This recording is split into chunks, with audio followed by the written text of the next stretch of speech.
going to be creating a clay loom.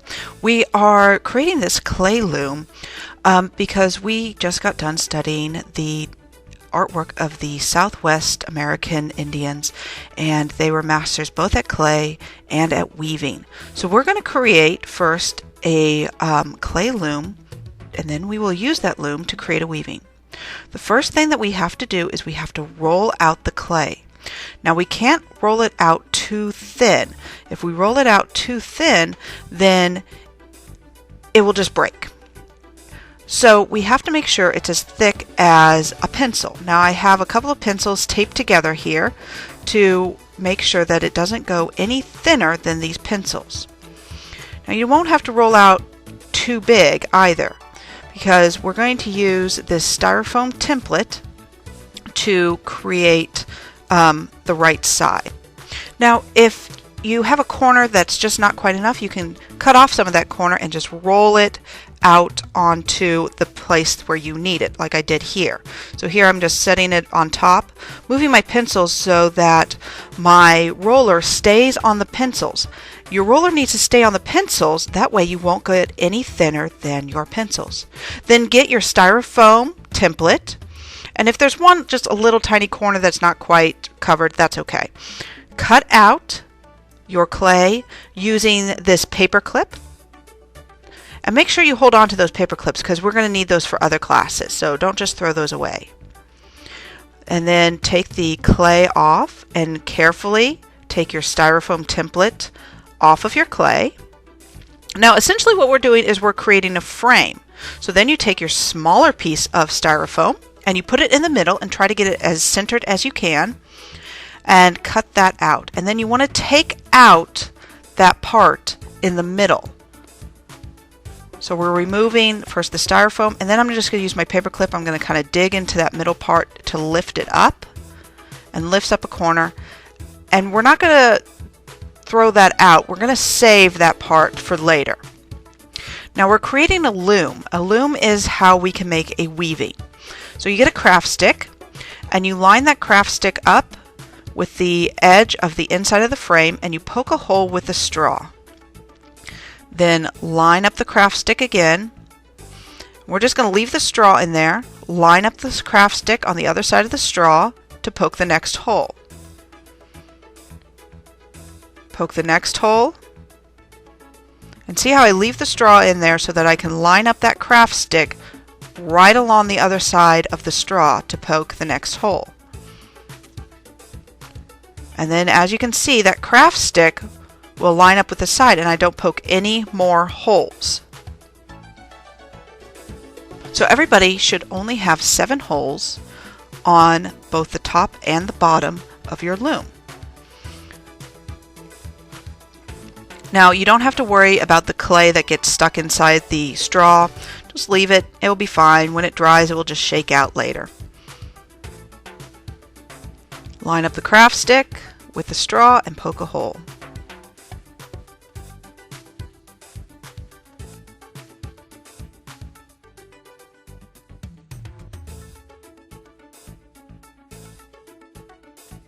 Now some of you may get done with some time to spare, and so you can use that extra time to decorate the sides of your loom. We're going to do this with some Native American symbols that I'll have up on the board for you. You want to roll out that extra clay that you have nice and thin, and just roll it out on the towel there. You should have some spare towel that you can roll it out. Be careful not to roll your loom though. You don't want to roll your loom out any thinner, because that will deform your loom and make it too thin. Then just cut off a little piece of thin clay for yourself to draw out your design, and you're just going to draw out with your paper clip the symbol that you would like to use. And I'm just going to use the little sun symbol, so I'm just going to do a circle around it. Just a little circle. Now I'd like to make my loom symmetrical. So to do that, I'm going to leave that negative space, and then that way I can use that negative space as a stencil. That way I can cut out the same shape, the same size, if I'm very careful and I don't cut it too big. So now I've got 2 circles about the same size. And this will be great for when I have more complicated symbols to use. And I'm just going to place those where I think I will want them. I'm not going to glue them down yet. Now I'm going to cut out a different symbol. I'm going to use an arrow. So I just get a little piece, because remember, these can't be very big, and I'm going to make it nice and thin so it's easy to work with, being careful not to roll out my loom. And I'm going to draw out an arrow. And I'm going to draw lightly at first. In case I make a mistake, I can just rub out that mistake. And then I'll dig into it deeper to actually cut it out. And I'm doing all of this with my little paper clip.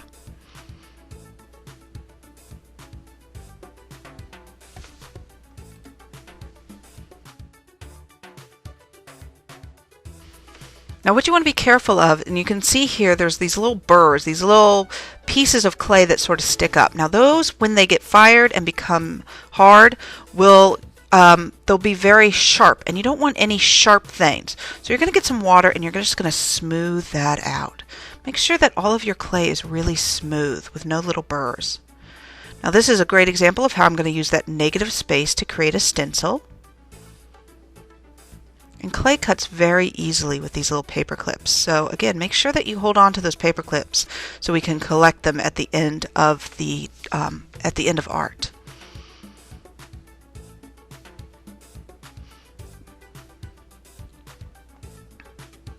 And I'm carefully making sure that there aren't any burrs, getting all of those little balls off. Okay.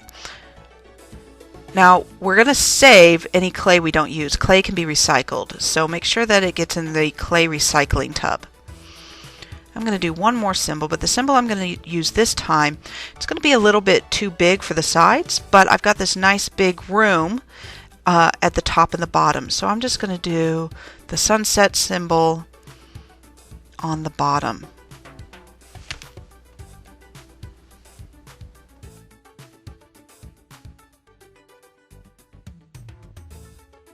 Now that I have all of my symbols all cut out and I've laid out where I want them, it's time to glue them on. You can't just put clay on top of each other without making sure it stays together. So what we need to do is we need to score and slip, and we can do all of our scoring and slipping by using a toothbrush. And you want to make sure that when you use the brush is nice and wet and that you can see the brush marks. So as you can see the brush marks here.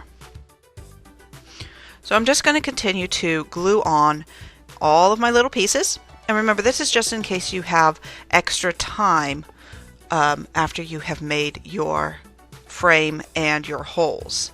That's the most important part.